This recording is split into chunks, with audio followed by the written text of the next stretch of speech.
nếu là hoa hãy là hoa hướng dương, nếu là chim hãy là chim bồ câu trắng, nếu là đá hãy là đá kim cương, nếu là người hãy là người cộng sản. Cái quý nhất của con người là cuộc sống và danh dự sống, bởi vì đời người chỉ sống có một lần, phải sống sao cho khỏi xót xa ân hận vì những năm tháng đã sống hoài sống phí, để khỏi hổ thẹn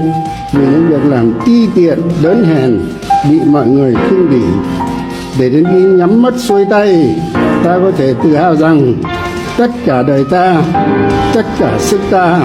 đã hiến dâng cho sự nghiệp cao đẹp nhất trên đời, sự nghiệp đấu tranh giải phóng dân tộc, giải phóng con người, mang lại hạnh phúc.